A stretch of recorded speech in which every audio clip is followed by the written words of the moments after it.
یہ تو ہے کہ آپ میرے لیے کر رہے ہیں، اور اپنے لیے کسی کو پکاریں تو پھر بھی یہی بات ہے۔ اللہ اکبر۔ اب حضور نے جب کہا نا مالک یا ابا بکر، ابو بکر کیا ہوا، تو اب ہنگامی صورتحال تھی نا، تو فوراً کہتے لدغت، ڈسا گیا، مجھے سانپ نے ڈس لیا، فوراً یہ کہتے نا۔ لیکن حضرت ابو بکر تیری محبت پہ قربان، کائنات میں آپ نے ایسا عاشق نہیں دیکھا ہوگا، سانپ ڈنگ پہ ڈنگ لگا رہا ہے اور ٹانگ شل ہو گئی ہے، زہر سرایت کر گیا ہے، حضرت ابو بکر نے جواب دیا لدغت فداک امی و ابی یا رسول اللہ، حضور میری ماں بھی آپ کے قدموں پہ قربان، میرا باپ بھی آپ کی راہوں پہ نچھاور، مجھے سانپ نے ڈس لیا ہے۔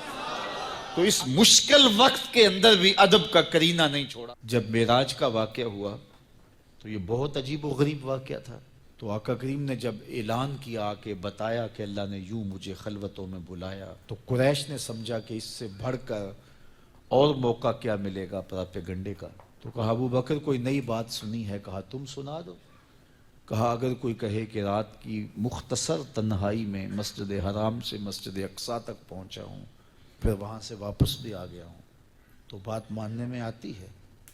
آپ نے برجستہ کہا بالکل ماننے میں نہیں آتی، اتنے مختصر وقت میں ٹائم مینجمنٹ کو لے کے ایک بہت ہی انٹرسٹنگ لا ہے called the Parkinson's law. I don't know if you've heard about it. مسجد اقصیٰ جائے اور پھر پلٹ کے بھی آ جائے، کم از کم 2 ماہ چاہیے، 1 مہینہ جاتے ہوئے لگتا ہے، 1 مہینہ آتے ہوئے لگتا ہے، کوئی چھو کے بھی آئے تو 2 ماہ چاہیے۔ تو سمجھا کہ لوہا خوب گرم ہو گیا، اب چوٹ ٹکانے پہ بیٹھے گئے۔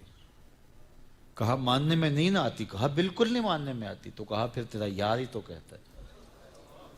تو حضرت ابو بکر صدیق نے فرمایا وہ واقعی کہتے ہیں؟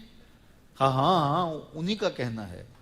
تو حضرت ابو بکر بولے لئن قالہ فقد صدق فاصدقہ، اگر انہوں نے کہا ہے تو سچ کہا ہے، میں تصدیق کرتا ہوں۔ کہا ابھی تو تم کہہ رہے تھے کوئی کہے تو ماننے میں نہیں آتا، کہا کوئی کہے تو اب بھی نہیں مانوں گا، وہ اس سے بھی عجیب کہے تو مان لوں گا۔ اللہ اکبر۔ فَبِذَلِكَ سُمِّيَ صدیق، علماء نے لکھا یہ وہ وجہ تھی جس کی وجہ سے آپ کو صدیق پکارا جانے لگا، معراج کی تصدیق کی اور صدیق کہلائے۔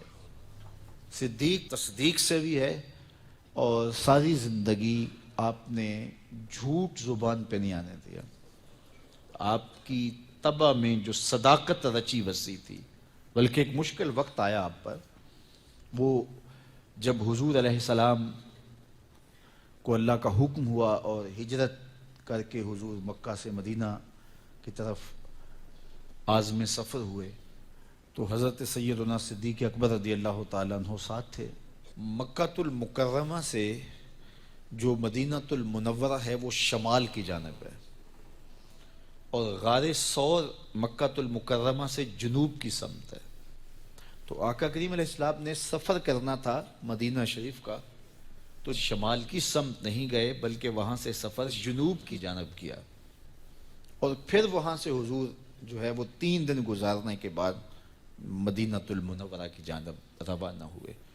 یہ سارے ادھر ڈھونڈتے تھکتے رہے اور حضور وہاں آرام کرتے رہے، اور 3 دن کے بعد جب ڈھونڈ کے ان کو کچھ نہ ملا تو آقا کریم وہاں سے نکلے اور سیدھا مدینہ المنورہ کی جانب عازم سفر ہوئے۔ انہوں نے 100 سرخ اونٹ حضور کی گرفتاری کے لیے انعام رکھا ہوا تھا، تو مختلف قبائل کے لوگ حضور کو ڈھونڈنے کے لیے نکلے تھے کہ بہت بڑا انعام ہے، 100 سرخ اونٹ ملیں گے۔ ایسے لوگ بھی تلاش کر رہے تھے جو حضور کو جانتے نہیں تھے۔ تو راستے کے اندر حضرت ابو بکر صدیق سے کوئی شخص ملا اور اسے شک پڑا کہ جن کو میں ڈھونڈ رہا ہوں کہ وہ کہیں یہی نہ ہو۔ تو اس نے حضرت ابو بکر صدیق سے پوچھا آپ کا نام؟ تو انہوں نے کہا میرا نام عبداللہ ہے، ابو بکر ہوں۔ تو اس نے پھر حضور کا پوچھا، اب حضور کو وہ ڈھونڈ رہے ہیں، آج امتحان آیا نا، صدیق اکبر کی صداقت کا امتحان آ گیا اور عشق کا امتحان آ گیا۔ اگر کہیں یہ حضور ہیں تو عشق گوارا نہیں کرتا کہ یہ گرفتاری عمل میں آئے، اور اگر کہیں کہ یہ حضور نہیں ہیں تو ابو بکر صدیق کیسے رہیں گے؟ آج کل تو وہ سڑکیں بن گئی ہیں اور سائن لگے ہوئے ہیں، آپ اکیلے یہاں سے نکلیں تو جہاں جانا چاہیں خود جا سکتے ہیں۔ اس وقت تو پہاڑی راستے ہوتے تھے، یا تو لوگ قافلوں کے ساتھ چلتے تھے اور اگر کسی کو ہنگامی طور پہ اکیلے جانا پڑتا تو وہ گائیڈ ساتھ لیتا جو راستے بتاتا. اس کو عربی میں ہادی کہتے ہیں. ہادی، رہنما، گائیڈ جو راستہ بتاتا. تو حضرت ابوبکر صدیق سے اس نے پوچھا یہ کون ہے آپ کے ساتھ؟ تو حضرت ابوبکر صدیق بولے ھذا ہادی یہدینی الی صراط المستقیم، یہ میرا ہادی ہے جو مجھے سیدھی راہ پہ چلا رہا ہے. تو وہ سمجھا یہ وہ والا ہادی ہے. لیکن حضرت ابوبکر صدیق دل و قلب و نگاہ کا مرشد قرار دے. جب حالات بہت کٹھن ہو گئے مکہ المکرمہ کے اور اللہ کی طرف سے ہجرت کا حکم آنے والا. یہ بیان شروع کر دیا انہوں نے.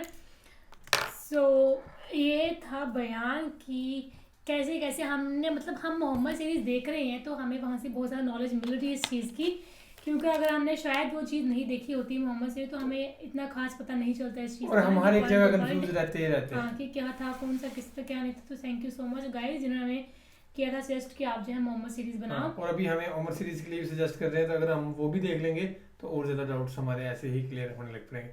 تو بہت سے واقعات ہیں اس میں جیسے ہم نے سارے سنے ہیں یہ، جیسے کہ وہ ہجرت کرنے 1 سال بعد مکہ سے مدینہ لگ پڑے جانے نا. دین لوگوں نے 100 اونٹوں کا انعام ان پہ رکھا، لیکن وہ کیسے بھی چھپ چھپا کے مدینہ پہنچ گئے جہاں کہ ہم ریئیکشن کر رہے ہیں سیریز پہ. آپ لوگ ضرور دیکھیں چینل بیٹ بلاسٹر پہ، لنک ڈسکرپشن میں ہے. وہاں پہ ہم اسی پارٹ پہ پہنچے ہیں کہ وہاں پہ وہ پہنچے ہیں. دیکھتے ہیں نیکسٹ آگے کیا ہوتا ہے وہ ضرور دیکھنا.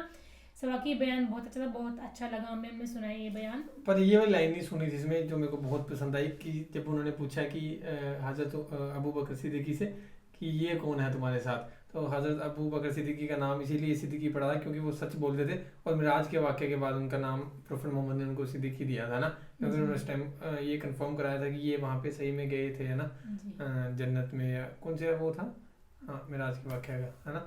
سو تب انہوں نے یہ کہا کہ یہ میرے ہادی ہیں جو مجھے صحیح راستہ دکھا رہے ہیں نا. مطلب اپنی طرف سے انہوں نے بالکل سچ بولا اور کہ یہ میرے ہادی ہیں، مطلب جو میرے کو صحیح راستہ دکھا رہے ہیں. مطلب پوری پراپر چیز بولی اور وہ مطلب وہی راستہ دیکھنا چاہتے تھے جو پروفیٹ محمد دکھا رہے ہیں نا. سو انہوں نے کچھ بھی غلط ایسا نہیں کہا، انڈائریکٹلی کہا، ڈائریکٹلی نہیں کہا، پر ان کا بولنے کا مطلب وہی تھا، پر آگے والے بندے کو سمجھ نہیں آیا تھا. اور تو یہ تھا واقعہ. باقی آپ سے بھی بتانا کیسا لگا آپ کو یہ والا واقعہ.